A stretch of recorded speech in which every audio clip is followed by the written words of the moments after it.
ప్రార్థన చేసుకొని దేవుని మాటలు ఆలకిద్దాం. అందరూ తల వంచి ప్రార్థన చేసుకుందాం. కృపా సత్య సంపూర్ణుడా, నీ పాదాలకు వందనాలు, స్తోత్రాలు.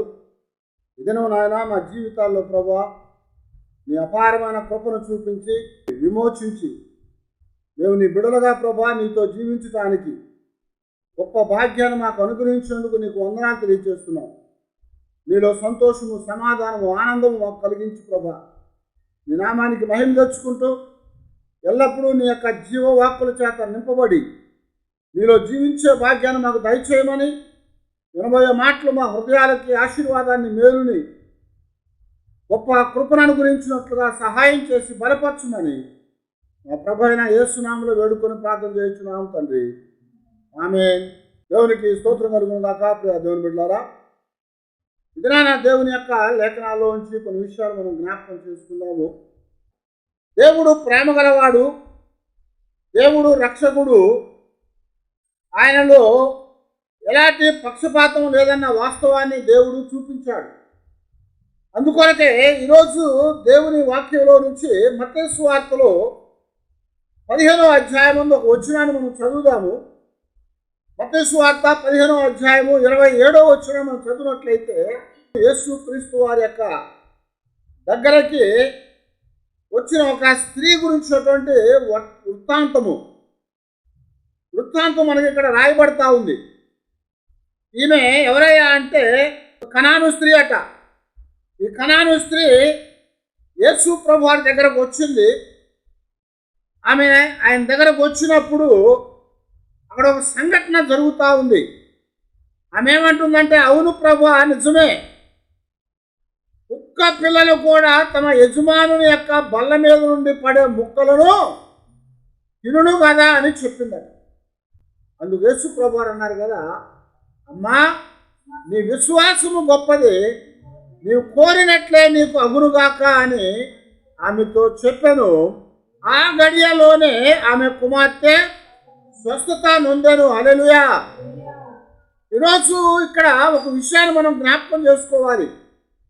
దేవుని యొక్క సన్నిధిలో ఆ దినాల్లో ఉన్నటువంటి సాంఘిక పరమైనటువంటి విషయాలు మనం జాగ్రత్తగా చూసినట్లయితే, యేసు క్రీస్తు వారు పరిసయ్యుల దగ్గర నుంచి, సద్దుకాయుల దగ్గర నుంచి ఇప్పుడు వేరే ప్రాంతానికి వచ్చాడు.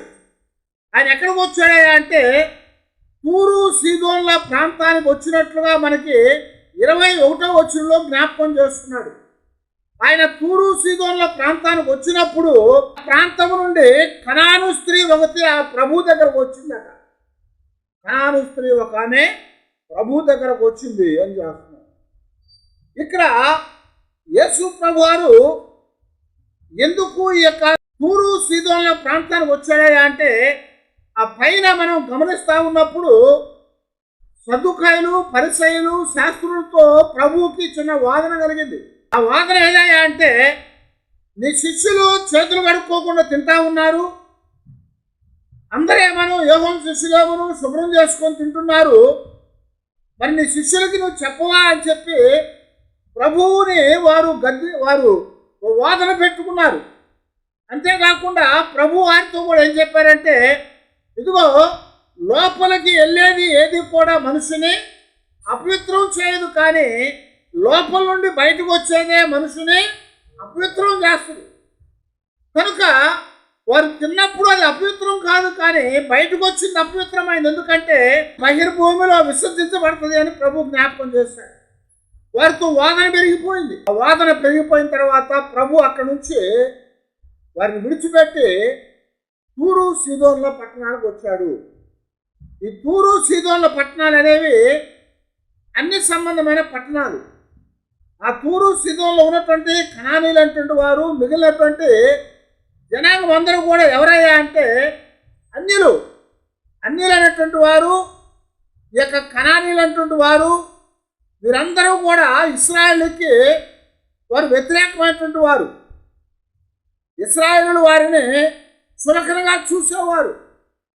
వారందరూ కూడా మనం వారి యొక్క మూలాన్ని మనం గమనించినప్పుడు, కనాను అనేవాడు ఎవడయ్యా అంటే నోవాహు యొక్క మనవడు. కనాను అనేవాడు. అయితే ఇక్కడ వాడు శపించబడ్డాడు. కనుక ఆ శపించబడినటువంటి శాపము వారి తరతరాలు కూడా నిలిచిపోయింది. కాబట్టి దేవుడు ఇశ్రాయేలును తన పిల్లలుగా ఎంచుకున్న తర్వాత మిగిలిన వారందరూ కూడా అన్ని జనాంగా ఎంచబడ్డారు. వారందరూ కూడా అన్ని జనాంగా ఎంచబడిన తర్వాత వారిని చిన్నచూపు చూసేవారు ఇశ్రాయేలీయులు. అయితే దేవుడు అంటే ప్రభు అయిన క్రీస్తు వారు ఎప్పుడు కూడా అలాగా చిన్నచూపు చూడాలి. ఇశ్రాయేలీయులు గతంలో నేను చాలాసార్లు మీకు చెప్పినట్లుగా ఇశ్రాయేలు ఎవరైనా సరే యోదయాలో నుండి గలిలయకి వెళ్ళాలంటే ఏం చేసేవారు? వాళ్ళు యోర్దానును దాటి నడుచుకుంటా పైకి వెళ్ళి అక్కడ మరలా యోర్దాను దాటి గలిలయలోకి వచ్చేవారు. అది 2 అంతల ప్రయాణం. అది గమనించారా? 1 మైలు వెళ్ళవలసిన వాడు సుమారుగా 3 మైళ్ళు వెళ్తాడు. ఎందుకంటే యోదయ దాటితే మధ్యలో సమరయ ఉంది, సమరయ దాటితే గలిలయ ఉంది. సమరయాకి దాటుకుంటా వెళ్ళిపోతే ఒక మైలు దూరం. ఆ మైలు దూరాన్ని దాటడానికి వాళ్ళు సుమారు 3 మైళ్ళ దూరాన్ని దాటుకొని అవతలకు వెళ్ళాలి. అంటే ఉదాహరణకి దూరం ఎక్కువే ఉంది. అయితే ఇక్కడ యేసుక్రీస్తు వారు ఈ యొక్క సాంఘిక పరమైనటువంటి ఆ పరిధులు హద్దుల్ని చాలాసార్లు దాటేశాడు. యోహాను సువార్తలో 4వ అధ్యాయంలో సమరయాల గుండా వెళుతూ సమరయ స్త్రీతో ఆయన మాట్లాడాడు. అలాగే ఇంకా అనేక పర్యాయాలు ఆయన ఎరుకోల గుండా వెళ్ళినట్టుగా మనకి జ్ఞాపకం చేస్తున్నాడు. ఆయన అనేకమైనటువంటి జనాంగాన్ని కలిసినట్టుగా దేవుని వాక్యంలో మనకు రాయబడతా ఉంది. అయితే ఇక్కడ ఒక ప్రశ్న ఏంటంటే, ఎందుకు యేసుక్రీస్తు వారు కుక్క పిల్లలకి వేయకూడదని చెప్తా ఉన్నాడు? ఎందుకు కుక్క పిల్లలకి వేయకూడదని యేసుప్రభువు వారు చెప్పారు. ఇక్కడ మనం జాగ్రత్తగా చదువుతూ ఉంటే మత్తయి సువార్త 7వ అధ్యాయం 6వ వచనంలో పరిశుద్ధమైనది కుక్కలకు పెట్టకూడదు అని చెప్తా వచ్చాడు. ఇక్కడ పరిశుద్ధమైంది కుక్కలకు పెట్టద్దని ప్రభువారే కొండ మీద చేసిన ప్రసంగంలో చివరిలో ఆయన చెప్పుకుంటా వచ్చాడు. పరిశుద్ధమైంది ఏదయ్యా అంటే అది దేవుని యొక్క వాక్యము. నీ వాక్యము పవిత్రమైందని దావీదు 119వ కీర్తనలో చాలాసార్లు జ్ఞాపకం చేస్తూ ఉన్నాడు. నీ వాక్యము పరిశుద్ధమైంది, నీ వాక్యము పవిత్రమైంది, అది ఎంతో విలువైందని చెప్పుకొని వచ్చాడు. అయితే ఇక్కడ దేవుడు ఈ కొండ మీద చేసిన ప్రసంగం ఏదయ్యా అంటే దేవుని యొక్క వాక్యానికి సంబంధించినదే చేశాడు ఆయన. ఆ వాక్యము పరిశుద్ధమైంది, అది కుక్కలకు ఇవ్వకూడదు అని ఆయన జ్ఞాపకం చేశాడు.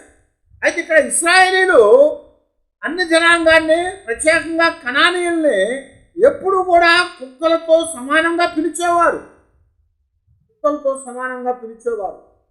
లూకా సువార్తలో కూడా 16వ అధ్యాయంలో మనం గమనిస్తూ ఉంటే 21వ వచనంలో అక్కడ ధనవంతుడు లాజరు యొక్క ఉపమానం మనకు తెలియచేయబడింది. ఆ ధనవంతుడు లాజరు యొక్క ఉపమానములో ధనవంతుడు బల్ల మీద కూర్చొని భోజనం చేస్తూ ఉంటే ఆ కింద పడ్డటువంటి ముక్కలను ఆ పేదవాడైనటువంటి లాజరు ఏరుకొని తిన్నాడట. వాటి ద్వారా అతడు ఆకలి తీర్చుకున్నాడని జ్ఞాపకం చేస్తున్నాడు. ఇక్కడ యేసుక్రీస్తు వారు కూడా ఏమంటున్నారంటే పరిశుద్ధమైంది కుక్కలకి ఇవ్వకూడదు. అయితే మనుషులందరూ కూడా దేవుని పిల్లలైన వాస్తవాన్ని ఇక్కడ దేవుడు సెలవిస్తున్నాడు. ఎందుకు ఈ మాట చెప్తా ఉన్నాడా అంటే మనం చూసినట్లయితే ఫిలిప్పీయులకు రాసిన పత్రికలో 3వ అధ్యాయం 2వ వచనంలో పౌలు గారు ఈ మాటను చెప్తున్నాడు. కుక్కల విషయమై జాగ్రత్తగా ఉండు, దుష్టులైన పనివారి విషయమై జాగ్రత్తగా ఉండండి. ఇక్కడ కుక్కలని ఎవరు చెప్తున్నాడు?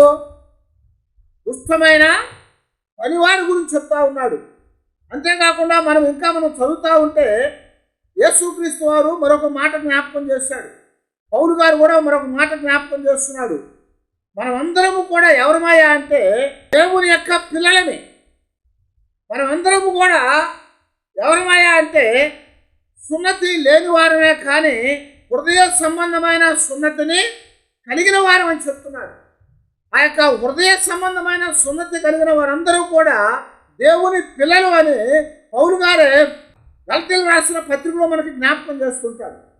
కాబట్టి దేవుని యొక్క పిల్లలంగా మనము ఎంచబడ్డామని దేవుని వాక్యం మనకి ఇక్కడ సెలవిస్తూ వచ్చింది. కాబట్టి ఇలా యేసు ప్రభువారు తూరు సీదోన్లో గుండా వెళ్తున్నప్పుడు ఈ కనాను స్త్రీ ప్రభువారి దగ్గరకు వచ్చి ఆమె ప్రభువుని బ్రతిమలాడుకుంటా ఉంది. బ్రతిమలాడుకుంటా ఉన్నప్పుడు యేసుక్రీస్తు వారు ఇక్కడ ఒక 2 విషయాలు జ్ఞాపకం చేయాలని చూస్తూ ఉన్నాడు. ఆ 2 విషయాలు ఏంటయ్యా అంటే, ఒకటి మనుషులందరూ కూడా ఒక్కటే, అంటే మనమందరం కూడా దేవుని యొక్క పిల్లలమని చెప్పాలని చూస్తున్నాడు. అది ఎరగకుండా ఉన్నటువంటి శిష్యుల యొక్క హృదయాల్లో దాన్ని గుర్తు చేయాలని ఒక పాఠాన్ని చెప్పబోతా ఉన్నాడు. రెండవది, ఇక్కడ తనను బ్రతిమలాడుకోవడానికి వచ్చినటువంటి కనాను స్త్రీ యొక్క విశ్వాసాన్ని కూడా ఆయన పరీక్ష చేస్తున్నాడు. ఎందుకంటే చాలాసార్లు ఇశ్రాయేలులు ఎలాగున్నారా అంటే, ఇక్కడ యేసు ప్రభువారు ఇదే మత్తయి సువార్త 15వ అధ్యాయంలో 9వ వచనంలో జ్ఞాపకం చేశారు. చూడండి, వేషధారులారా, ఈ ప్రజలు తమ పెదవులతో నన్ను స్తుతింతులు గణపరుస్తారు, కానీ వారి హృదయాలు నాకు దూరముగా ఉన్నవి అని ప్రభువు జ్ఞాపకం చేస్తూ ఉన్నాడు. ఇక్కడ ఎవరి హృదయాలట? ఎవరి హృదయాలవి? ఇశ్రాయేలు హృదయాలు. ఎందుకంటే యోహోను శిష్యులు శుభ్రం చేసుకొని తింటా ఉన్నారు, నీ శిష్యులైతే చేతులు కడుక్కోకుండా భోజనం చేస్తున్నారు, అది అపవిత్రమైంది కదా అని వారు గద్దించారు. అందుకే ప్రభు చెప్పారు వాళ్ళకి, ఎవడైనా సరే పళ్ళాన్ని పాత్రని ఎక్కడ కడుగుతాడు? లోపల కడగాలి. ఇళ్ళలో పాత్రలను శుభ్రం చేస్తారు, పైన లోపల అంతా కూడా సబ్బు పెట్టి శుభ్రంగా తోముతారు, కడుగుతారు, నీళ్ళతో కడుగుతారు, అక్కడ పెడతారు, బోర్లు పెడతారు. మనం ఉపయోగించుకునేటప్పుడు ఏం చేస్తాము? మళ్ళా సబ్బేసి మళ్ళా మొత్తం కడగాల్సిన పని లేదు. ఎందుకంటే ఆ ముందే దాన్ని శుభ్రం చేసి అక్కడ పెట్టబడింది కనుక ఇప్పుడు ఏం చేస్తామట? లోపల కడిగి దాన్ని ఉపయోగించుకుంటాం. అయితే ఇక్కడ ఇశ్రాయేలు ఏం చేస్తారట? వారు పైకి శుభ్రం చేసుకుంటారు కానీ లోపల శుభ్రం చేయరట. వారు హృదయాలతో కాకుండా పెదవులతో దేవుణ్ణి గణపరిచేవారుగా ఉన్నారట. వారి హృదయాలైతే దేవునికి దూరంగా ఉన్నాయి. అయితే ఇక్కడ ఈ యొక్క కనాను యొక్క స్త్రీ యొక్క జీవితాన్ని మనం చూసినప్పుడు ప్రభువారు వారికి ఒక పాఠం చెప్తా ఉన్నాడు. ఏమంటున్నాడంటే, ఇదిగో ఈ స్త్రీ అయితే ఆమె నా దగ్గరకు వచ్చి ఆమె బ్రతిమలాడుకుంటా ఉంది, ఆమె నా కుమార్తెని కాపాడమని బ్రతిమలాడుతూ ఉంది. కనుక ఆమె కనాను స్త్రీయే, ఒక అన్యురాలే, కానీ ఆమె హృదయం అయితే నాకు దగ్గరగా ఉన్నది అని చెప్తున్నారు. ఆమె ఇప్పుడు పెదాలతో స్తుతించట్లేదు, ఆమె పెదాలతో దేవుణ్ణి గణపరచట్లేదు, హృదయముతో దేవుణ్ణి గణపరుస్తుందట. అందుకనే మనం అక్కడ మత్తయి సువార్త 15వ అధ్యాయం మనం చదువుతున్నటువంటి భాగంలో 22వ వచనంలో మనం చదువుతూ ఉంటే అక్కడ ప్రభు దగ్గరకు వచ్చామంటే, ప్రభువా, దావీదు కుమారుడా, నన్ను కరుణింపుము, నా కుమార్తె దయ్యము పట్టి బహు బాధపడుచున్నది నేను కేకలు వేశాను. హల్లెలూయా. ఈ భాగాన్ని మనం జాగ్రత్తగా గమనించినప్పుడు దావీదు కుమారుడా అని ఆమె పిలుస్తుంది అంటే దాని అర్థం ఏంటి? యేసుక్రీస్తు వారి గురించి ఎంతగానో ఆమె విన్నది. అవునా? ఎవరైనా వ్యక్తి వచ్చినప్పుడు ఆ వ్యక్తిని మనము ఏదో ఒక పేరుతో పిలిచామంటే దాని అర్థం ఏంటి? అతని గురించి మనకు తెలుసు. అవునా? మనం వాడికి తెలియకపోవచ్చేమో కానీ అతని గురించి మనకి తెలుసు. అలాగే ఇక్కడ ఈ యొక్క స్త్రీ ప్రభు దగ్గరకు వచ్చి ఆమె ఏమంటుందంటే, దావీదు కుమారుడా అని పిలుస్తూ ఉంది. దావీదు కుమారుడు అంటే దాని అర్థం ఏంటంటే ఆయన గురించి విన్నది, ఆయన గురించి తెలుసుకుంది, ఆయన స్వస్థపరిచేవాడని, ఆ స్వస్థత తను కూడా తన కుమార్తె విషయంలో పొందాలని ఆశ కలిగి ఆమె దేవుని దగ్గరకు వచ్చింది. ఇప్పుడు ఆమె దేవుని దగ్గరకు, ప్రభు దగ్గరకు వచ్చి ఆమె దేవునితో, ప్రభుతో అడుగుతుంది, ప్రభువా, దావీదు కుమారుడా అని కేక వేసింది. దేవుని వాక్యంలో జాగ్రత్తగా మనం చూస్తూ ఉంటే యేసుక్రీస్తు వారి యొక్క వంశావళి రాయబడ్డప్పుడు అక్కడ తేటగా ఏమని రాస్తున్నాడు? అబ్రహాము కుమారుడు దావీదు కుమారుడైన యేసుక్రీస్తు వారి యొక్క వంశావళి అని రాశాడు. అబ్రహాము కుమారుడు దావీదు కుమారుడైన యేసుక్రీస్తు వారి యొక్క వంశావళి రాశాడు. అలాగే గుడ్డివాడు ఏమని పిలిచాడు? దావీదు కుమారుడు అని కేకలు వేశాడు. కుంటివాడు ఏమని పిలిచాడు? దావీదు కుమారుడు అని కేకలు వేశాడు. అలాగే అనేక మంది వచ్చి ఏమని పిలిచారు? ప్రభునే దావీదు కుమారుడు అని పిలిచారు. ఎందుకయ్యా అంటే ఆయన దేవుడు అని వాళ్ళు గుర్తించారు. ఆయన ఒక విమోచకుడని వాళ్ళు గుర్తించారు. ఆయన స్వస్థపరిచేవాడని వాళ్ళు గుర్తించారు. ఆయన వాళ్ళ జీవితాల్లో ఉన్న సమస్యల్ని తీర్చేవాడని గుర్తించారు. వాళ్ళు ఎవరైనప్పటికీ కూడా దాన్ని గుర్తించారు కనుక ఆయన్ని అలాగా కేకలు వేస్తూ ఉన్నారు. దావీదు కుమారుడా, ప్రభువా నన్ను కరుణించయ్యా అని కేకలు వేస్తూ ఉంది. ఆ కేకలు వేసినప్పుడు ఆయన మాట చెప్తా ఉన్నాడు. ఆయన శిష్యులు ఆయన దగ్గరకు వచ్చి ఏమంటున్నారంటే ఆమెను తోలివేయమని చెప్తున్నారు.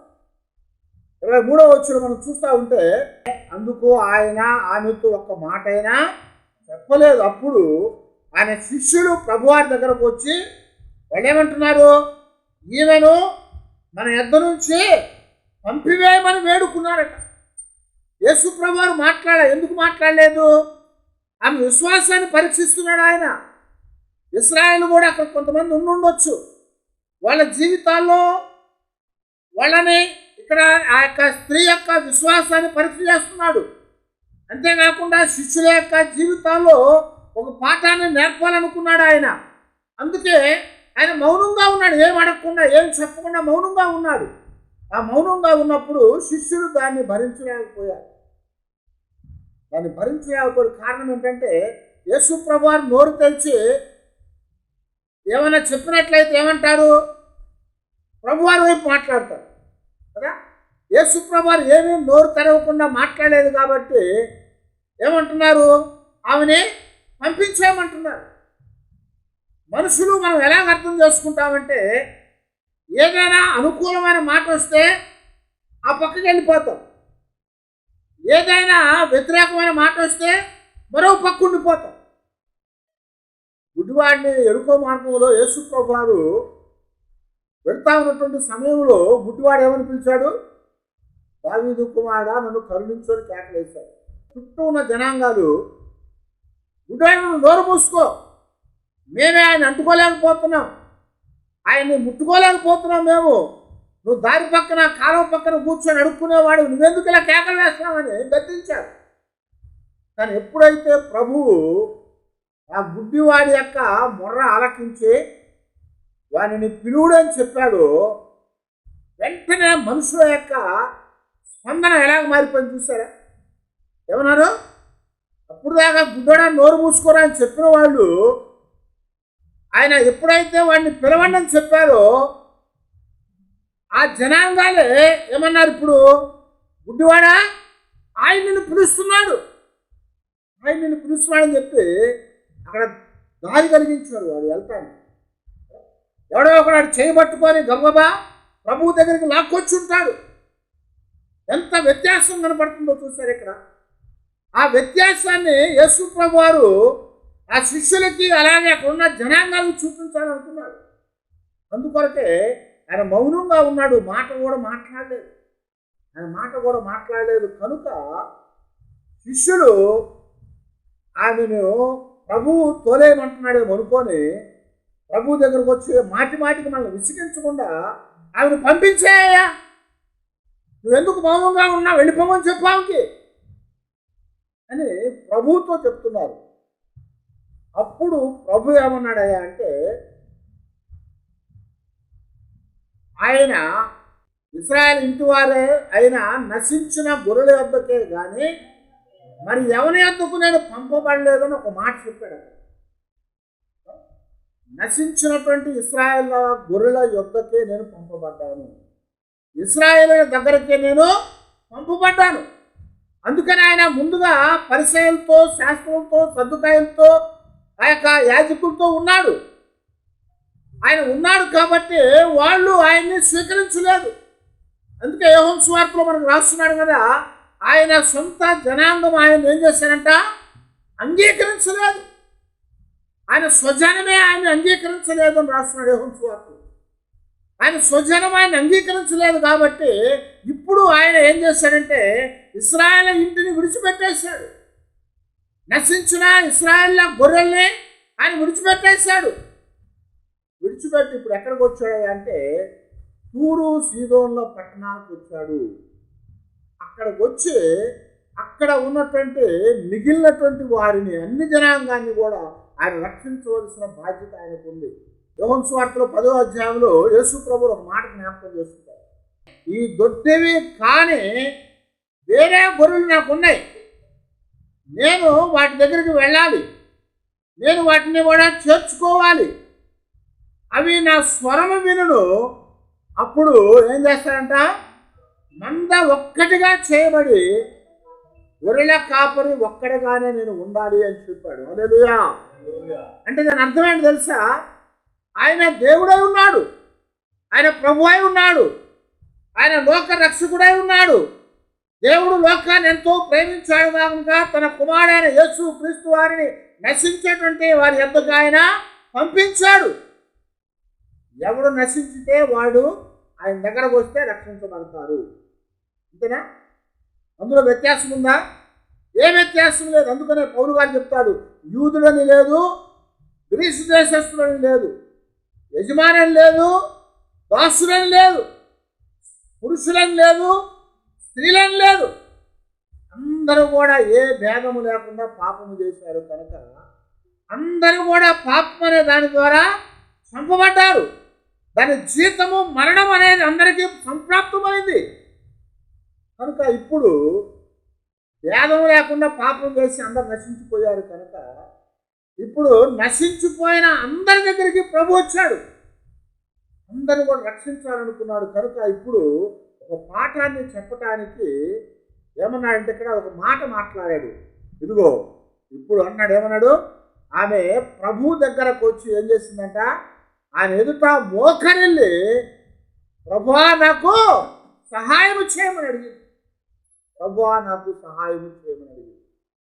ఎవరైతే అక్కరలో ఉంటారో, ఎవరైతే అవసరములో ఉంటారో, ఎవరైతే నిజముగా దాన్ని కావాలని కోరుకుంటారో వాళ్ళే బ్రతిమలాడతారు. నిజముగా అవసరమైన వాడు అక్కడే కూర్చుని పోతాడు. అవునా? అక్కడే ఉండిపోయి ఆ ఇచ్చేవాడు వచ్చే వరకు, ఇచ్చేది మనం పుచ్చుకునే వరకు అక్కడ నిలబడి పడిగాపులు కాసి దాన్ని తీసుకున్న తర్వాత వాడి ముఖంలో ఆనందం కనపడతా ఉంటుంది, వారి ముఖాల్లో సంతోషం కనపడతా ఉంటుంది, వారి జీవితాల్లో ఒక తృప్తి కనపడతా ఉంటుంది. కారణం ఏంటంటే నిజముగా దాని అవసరంలో వాళ్ళు ఉన్నారు. అవునా? నిజముగా వాళ్ళ అవసరాల్లో ఉన్నారు. నిజముగా అక్కర ఉన్నవాడు, నిజముగా అవసరం ఉన్నవాడు ఏదైనా భరిస్తాడు. అలాగే ఇక్కడ కనాను స్త్రీకి తన కుమార్తె స్వస్థత అనేది ఎంతో అవసరమైంది కాబట్టి ప్రభువు నేను నశించిన ఇశ్రాయేళ్ల ఇంటి గొర్రెల కోసం వచ్చానని చెప్పినప్పటికి కూడా ఆమె ప్రభు ఎదుటకు వచ్చి మోకాళ్ళలోనే ఏదో నాకు సహాయం చేయి ప్రభు అని కేకలు వేస్తూ ఉంది. నాకు సహాయం చేయి దేవా అని చెప్పి ఆమె బ్రతిమలాడుకుంటా ఉంది. అందుకు ప్రభు అన్నాడు కదా, పిల్లలకు పెట్టే రొట్టెలు పిల్లలు అన్నాడు. ఇక్కడ కుక్కలు అన్నాడు కదా. చాలామంది కుక్కలని చెప్పాడని చాలా చెప్తూ ఉంటారు.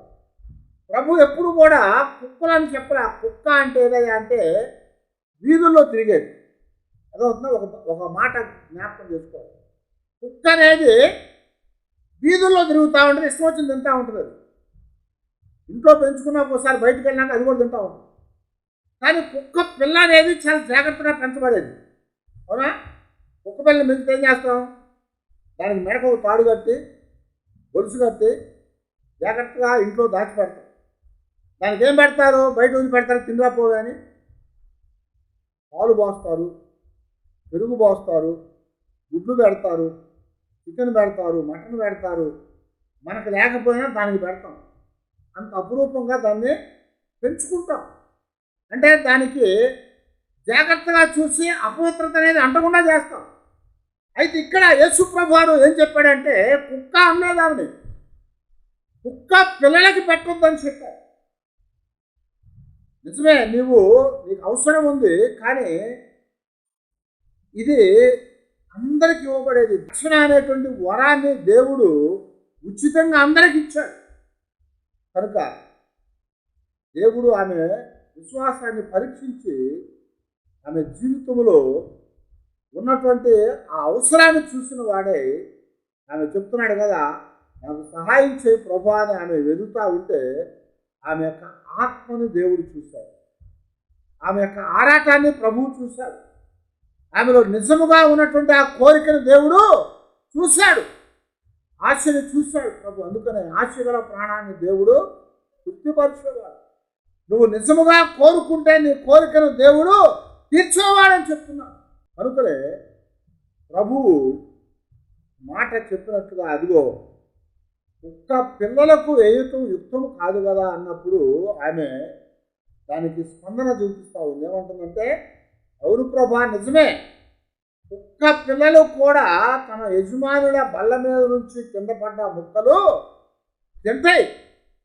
అవి వాటి ద్వారా కడుపును నింపుకుంటాయి, వాటి ద్వారా తృప్తిపడతాయి అని చెప్పినప్పుడు దేవుడు ఇక్కడ అంటున్నాడు కదా, ఆమె విశ్వాసాన్ని చూసి ఆమెతో ఏమన్నాడు, అమ్మా నీ విశ్వాసము గొప్పది, హల్లెలూయా, నీ విశ్వాసము గొప్పది. దేవుని కుమార్తెగా ఆమె ఎంచబడింది. ఇప్పుడు దేవుడు స్వస్థపరచడానికి ఆయన శక్తి లేనివాడు కాదు. ఆయన నిన్న నేడు నిరంతరము ఏకరీతిగా ఉన్నటువంటి వాడు. ఆయన ప్రభావాన్ని ధరించుకున్నటువంటి వాడు. ఆయన వస్త్రాన్ని ముట్టినటువంటి ఒక స్త్రీ ఆమె స్వస్థత పొందింది. రక్తధారలు కట్టబడ్డాయి ఆమెకి. ఆయన ముట్టినప్పుడు అనేక మంది స్వస్థ పొందారు. అన్యులు వచ్చారు, యూదులు, ఇశ్రాయేలులు వచ్చారు. అనేక మంది వచ్చి ఆయన ద్వారా తాకబడ్డారు, ఆయన్ని తాకారు. వారి జీవితాల్లో స్వస్థత పొందింది. ఇక్కడ ఇందాక మనం చెప్పుకున్నట్లుగా యేసు ప్రభువారు ఒక సామాజిక సంబంధమైనటువంటి ఒక అడ్డుని ఆయన దాటి వచ్చేసాడు. ఇక్కడ ఈ స్త్రీ కూడా సామాజిక సంబంధమైనటువంటి ఒక సోషల్ బ్యారియర్ని దాటుకొని వచ్చేసింది. అదేదయ్యా అంటే అంటరానితనం అనేది. ఇశ్రాయేలులు కాకుండా ప్రతి వారిని కూడా అంటరాని వారుగా ఎంచేవారు. అందుకనే వాళ్ళు సమరయాలో గుండా వెళ్లకుండా దాటి వెళ్ళేటువంటి వారు. కానీ యేసు ప్రభు వారు ముందుగానే పరిచయంలోకి వచ్చిన వెంటనే ఏం చేశాడు, సమరయాలో గుండా వెళ్ళాడు. కారణం ఏంటంటే ఆయనకు ఎవరు కూడా అంటరాని వారు లేరు. ఆయనకు పక్షపాతం అనేది లేదు అని తెలపడానికి, ఆయన ప్రతి వారిని కూడా ప్రేమిస్తున్నాడని చెప్పడానికి, ఆయన అందరికీ ఉపకారని కీర్తనలో రాయబడ్డ మాటని నెరవేర్చడానికి, అందరికీ ఉపకారం.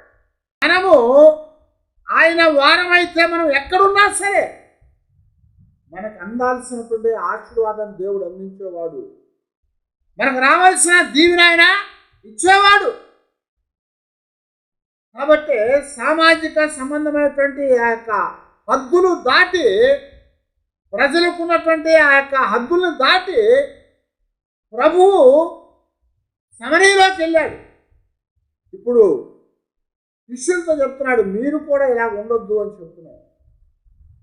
కారణం ఏంటంటే ఈ లోకంలో నశించిన వారి దగ్గరికి నేను పంపబడ్డాను. ఇశ్రాయేలు ఇంటి వారి వద్దకు మాత్రమే కాదు. అందుకనే పౌలు గారు ఏమన్నాడు, నశించిన వారిని వెదికి రక్షించటానికి మనుష్య కుమారుడు లోకంలోనికి వచ్చాను. హల్లెలూయా. అది యూదుడు కానీ యూదేతరుడు కానీ, గమనించారు, అది యూదుడు అవ్వచ్చు, యూదుడు కానివాడవచ్చు, ఎవరైనా అవ్వచ్చు, అవసరంలో ఉన్నవారు ఎవరైనా కావచ్చు. ఇక్కడ స్త్రీ నిజముగా అవసరంలో ఉన్న కనుక ఆమె అవసరాన్ని తీర్చడానికి ప్రభువు మరి ఆమెతో ఆమె విశ్వాసాన్ని పరీక్షించడానికి కుక్క పిల్లలకు వేయకూడదమ్మా అని చెప్పినప్పుడు ఆమె ఒప్పుకుంటుంది. అవును ప్రభా, మేము కుక్కలమే. కుక్క పిల్లలు కూడా బల్ల మీద నుంచి పడినప్పుడు యజమానుడి దగ్గర అవి తిని బ్రతుకుతాయి. నువ్వు మా యజమానుడివి, అదిగో నువ్వు భుజించినప్పుడు, నువ్వు పెట్టినప్పుడు కింద పడ్డ ముక్కలు ఏరుకోవటానికి మాకు అర్హతని ప్రభు అని చెప్పి ఆమె ప్రభువు దగ్గర మరి మొక్కుకుంది. ప్రభువు దగ్గర ఆమె వేడుకుంది. ఆమె చూచి ప్రభువు చలించిన వాడై నీ యొక్క విశ్వాసము గొప్పది అని జ్ఞాపకం చేశాడు.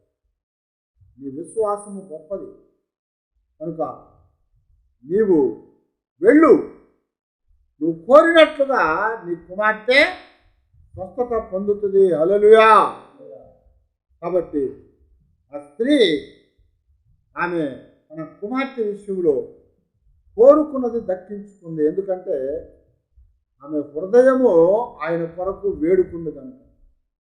ఆమె హృదయములో ఆయనను ఆరాధించింది కనుక. ఆమె పెదాలతో ప్రభువుని స్తుతించలేదు, ఆమె హృదయముతో దేవుని ఆరాధించింది. కానీ ఇశ్రాయేలు ఏం చేశారట? వారి పెదాలతో స్తుతించారు, వారి హృదయాలు ప్రభువునకు దూరంగా ఉన్నాయని యెషయా భక్తుడు చెప్పినది మీలో నెరవేరిందని యేసు ప్రభు వారు ఇశ్రాయేలు పక్షాన, అంటే శాస్త్రులు, పరిసయ్యులు, సద్దుకాయుల పక్షాన ప్రభువు చెప్పాడు. అయితే ఇక్కడ ఆమె హృదయముతో ప్రభువుని స్తుతించింది కనుక, ఆమె నిజముగా ప్రభువుని వేడుకుంది కనుక, ఆమె నిజముగా ప్రభు యొక్క దగ్గర తన కోరిక, తన ఆశ తీరాలని ఆమె వెతుక్కుంది కనుక దేవుడు ఆమె జీవితానికి గొప్ప ఆశీర్వాదాన్ని ఇచ్చాడు, గొప్ప మేలునిచ్చాడు, ఆ దీవెనిచ్చాడు. కనుక ఆమె ఈ రోజున తృప్తి పొందినటువంటిదై సంతోషంతో ఆమె వెనక్కి తిరిగి వెళ్ళినట్టుగా దేవుని వాక్యం జ్ఞాపకం చేస్తుంది. ఇక్కడ దేవుడు హృదయ అంతరంగాలను చూసేవాడన్న మాట జ్ఞాపకం చేస్తుంది. పాతాళమును అగాధ కూపమును దేవునికి కనపడుతున్నవి, మనుషుల హృదయములు ఆయనకు మరి తేటగా కనపడును. హల్లెలూయా. కనుక ఇక్కడ దేవుడు ఆమె హృదయాన్ని చూశాడు, ఆమె హృదయములో కోరికను చూశాడు, ఆమె హృదయములో ఆ అవసరాన్ని చూశాడు, ఆమె హృదయములో దేవుడు స్తుతిని చూశాడు, ఆరాధన చూశాడు. కాబట్టి ఆమె కోరుకున్నది ఆమెకు ఇచ్చి దేవుడు ఆమెను దీవించినట్టుగా, దేవుడు ఆమెను ఆశీర్వదించినట్టుగా, మరి ఆమె జీవితానికి మేలు కలిగించినట్టు దేవుని వాక్యంలో మనకి ఇక్కడ జ్ఞాపకం చేయగలుగుతాము. కనుక అప్పుడు దేవుని బిడ్డలారా, మన జీవితాల్లో కూడా మనము దేవుని యొక్క సన్నిధిలో మన హృదయ అంతరంగంలోంచి ప్రభువుని స్తుతించే వారంగా మనం ఉండాలి. మన పెదవులతో కాదు కానీ మన హృదయంతో దేవుని ఆరాధించే వారంగా ఉన్నప్పుడు మన అక్కర్లన్నీ దేవుడు తీర్చేవాడు. మనం అన్ని జనాంగం అయినప్పటికీ మన ఆరాధన దేవుడు చూసేవాడుగా ఉన్నాడు, మన యొక్క విశ్వాసాన్ని దేవుడు చూసేవాడుగా ఉన్నాడు. అలాగే చూసి మనకి మన అక్కర్లు తీర్చే దేవుడు మనతో ఉన్నాడు కనుక ఆయనను, ఆ కనాను స్త్రీ ఎలాగైతే ప్రభువును వేడుకుందో అలాగే మనం వేడుకోవాలి. కుక్క పిల్లలకు వేయకూడదని చెప్పాడు, అంటే వేయకూడదని కాదు, వేయుట యుక్తమా అని అడిగాడు. ఆమెకే చెప్పాడు, ఆమెనే సమాధానం చెప్పన్నాడు. కుక్క పిల్లలకు వేయొచ్చా అని అడిగితే ఏముందామే? వేయొచ్చందా వేయకూడదందా? వేయొచ్చందా వేయకూడదని చెప్పలా. ఆమె కూడా తెలివిగా ఏం చెప్పింది? కుక్క పిల్లలు కూడా కింద పడ్డ ముక్కలు తింటాయి. నువ్వు ఇశ్రాయేలుకి రొట్టెలు ఇవ్వు ప్రభు, ఇశ్రాయేలుకి నువ్వు తీసుకొచ్చిన ఆ యొక్క జీవాన్ని ఇవ్వు, అయితే కింద పడే ముక్కలు ఏరుకోవటానికి మమ్మల్ని అర్హులుగా చేయి ప్రభు అని కోరుకుంది. అలాగ మనం కోరినట్లయితే దేవుడు మన జీవితాలకి మేలుని, ఆశీర్వాదాన్ని, మన అక్కర్లని తీర్చి మనల్ని కూడా ఆశ్రయించేవాడుగా ఉన్నాడన్న వాస్తవాన్ని దేవుడు ఇక్కడ జ్ఞాపకం చేస్తాడు. కనుక ప్రియ దేవుని బిడ్డలారా, మనం కూడా ప్రభు యొక్క సన్నిధిలో ఈ దినాన అదిగో ఆ కనాను స్త్రీ వలె ఆయనను వేడుకొని బ్రతిమలాడుకొని ఆయన యొక్క ద్వారా మన జీవితాల్లో ఉన్నటువంటి అక్కరలు, మన యొక్క అవసరాలు తీర్చుకొని దేవుని యొక్క పిల్లలుగా సంతోషించేటట్లుగా మనం ఉండాలని దేవుడు మనకి జ్ఞాపకం చేస్తున్నాడు. కనుక అలాంటి కృపా దేవుడు మనకు అనుగ్రహించేట్టు ప్రభు సన్నిధిలో మనం ప్రార్థన చేసుకున్నాం. దేవుని యొక్క దగ్గర మన విశ్వాసాన్ని మనం కనపరుచుకునే వారం ఉండాలి. మన విశ్వాసాన్ని మనం కనపరుచుకున్నట్లయితే దానికి తగిన ఆశీర్వాదాన్ని మనం పొందుతాం. కనుక అందరూ తల వంచి ప్రార్థన చేద్దాం.